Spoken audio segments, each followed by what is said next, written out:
नमस्कार, मी अश्विनी डिके।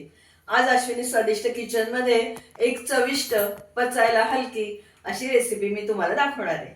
आज आपण ताकातलं घावन कसं करायचं ते बघणार आहोत। घावन आपण नेहमीच करतो की नाही, पण आजचं हे घावन चविष्ट, पचायला हलकं असं आहे।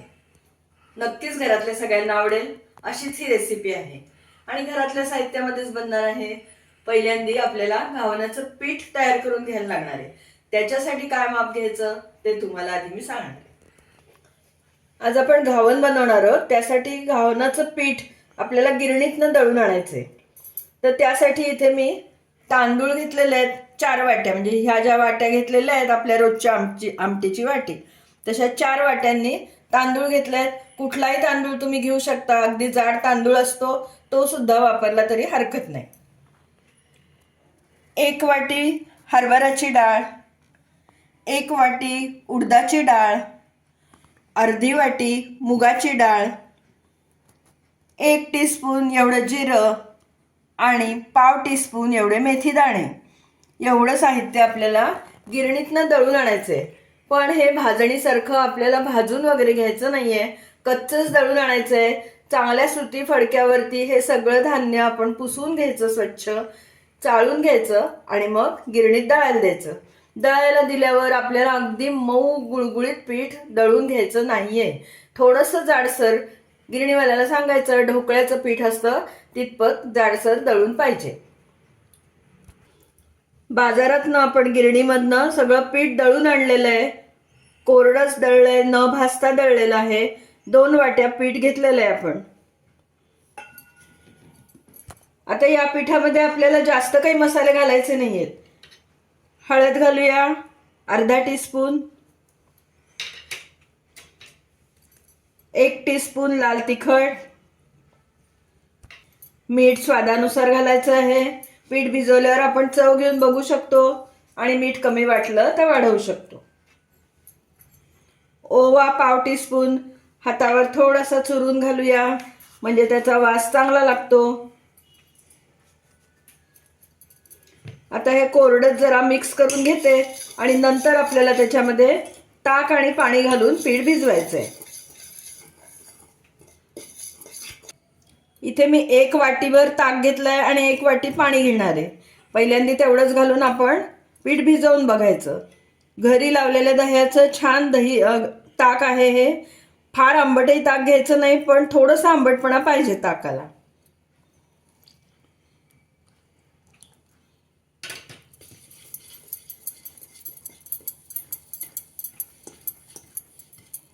एक वाटी पाणी घालते, आधी अर्धच पाणी घालते, मिक्स करून घेऊया, पुन्हा उरलेलं घालू।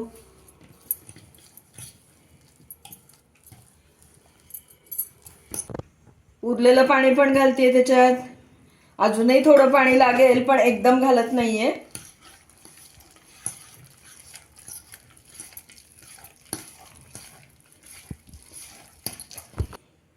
दह्याच्या वाटीतच थोडं पाणी अजून घेतलंय, अर्धी वाटी घालते पाणी अजून।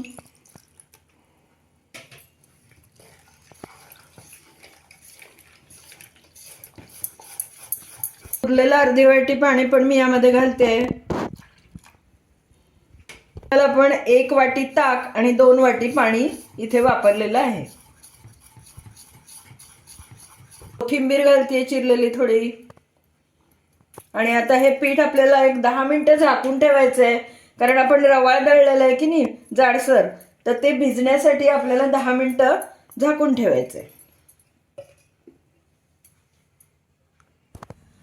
पीठ आपण भिजवल्यावर 15 मिनिटं झाकून ठेवलं होतं।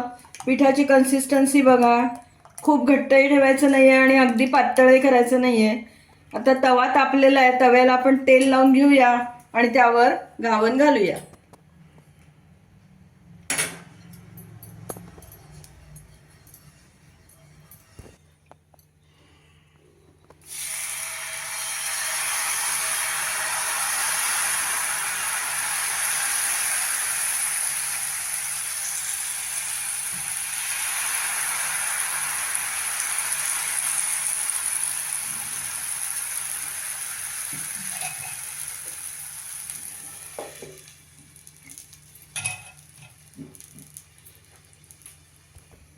आपण 1 मिनिट झाकून ठेवलं होतं. झाकण काढल्यानंतर सुद्धा 1 मिनिटभर वाफ जाऊ द्यायची आणि नंतर आपल्याला ते घावन उलटून घ्यायचंय. झाकण काढल्यावर 1 मिनिटभर आपण थांबलो होतो वाफ जाण्यासाठी. उलटून घेऊया. वाव, काय मस्त रंग आलाय ना. आता थोडंसं तेल सोडते वरून. अगदी कमी तेलात होणारा हा नाश्ता आहे. आपल्या घावनाला जाळी किती छान पडली आहे बघा ना, मस्त एकदम. आता आपण डिश मध्ये घावन काढून घेऊया.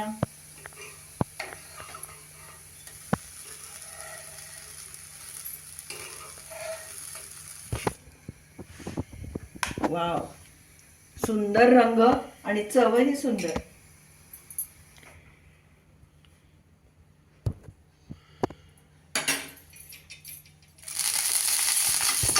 तव्याला तेल लावून घेतलंय आणि तुम्हाला सांगितल्याप्रमाणे प्रत्येक वेळेस घावन घालताना खालपासून वरपर्यंत चांगलं पीठ ढवळून घ्यायचं, म्हणजे खालती पीठ घट्ट बसून राहणार नाही.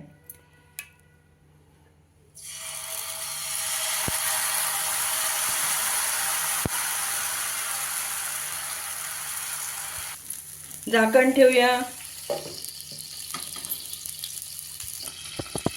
घावन घालताना तवा चांगला तापलेला पाहिजे आणि नंतर मीडियम गॅस ठेवून आपल्याला ते भाजून घ्यायचंय. झाकण काढल्यावर सुद्धा आपल्याला 1 मिनिट लगेच ते उलटायचं नाही, वाफ जाऊ द्यायची, म्हणजे मग न तुटता व्यवस्थित घावन निघतं. आता घावन उलटून घेऊया. मस्त, काय सुंदर जाळी पडते आपल्या घावनाला.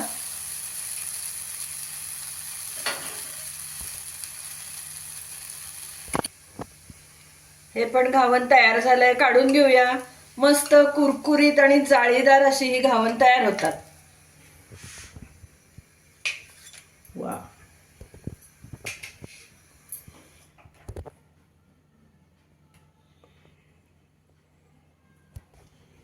आपलं चविष्ट कुरकुरीत जाळीदार घावन करून तयार झालंय. आणि त्याबरोबर खाण्यासाठी इथे मी आंब्याच्या लोणच्यामध्ये थोडंसं दही घालून त्याची चटणी केली आहे. तुम्ही अशा पद्धतीने जर कधी चटणी केली नसेल ना, तर अवश्य करून पहा. आंब्याचा लोणच्याचा खार घ्यायचा आणि दही, वाटल्यास थोडंसं मीठ घालायचं. अतिशय सुंदर लागते ही चटणी आणि पटकन होणारी आहे. घावनावर खायला देताना साजूक तूप घालून द्यायचं, म्हणजे त्याची चव अजून सुंदर वाटते. मस्त. आज जेवढं आपण साहित्य घेतलं, म्हणजे 2 वाट्या पीठ घेतलं की नाही, त्यामध्ये साधारण या साईजची 7 ते 8 घावन तयार होतील. म्हणजे 3 ते 4 माणसांसाठी नाश्त्यासाठी अगदी व्यवस्थित पुरेसं आहे. मुख्य म्हणजे या घावनमध्ये आपण जास्त मसाले वापरले नाहीयेत.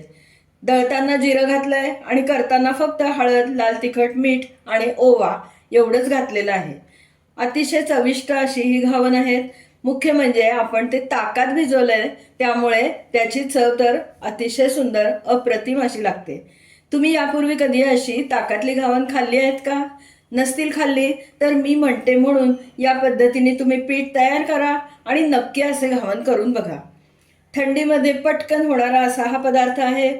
1 डिश मीलसाठीही उत्तम पर्याय आहे. तुम्हाला जर आजचा ताकातल्या घावनाचा व्हिडिओ आवडला असला, ही रेसिपी आवडली असली, तर पटकन पहिल्यांदा व्हिडिओला लाईक करा आणि लिंक जास्तीत जास्त लोकांमध्ये शेअर करा. अजून तुम्ही माझ्या चॅनलला जर सबस्क्राईब केलं नसेल तर सबस्क्राईब पण करा आणि तेव्हाच शेजारचं बेल आयकॉनही दाबायला विसरू नका. त्यामुळे मी वेळोवेळी पाठवलेली नोटिफिकेशन्स तुमच्यापर्यंत अगदी लगेच पोहोचतील.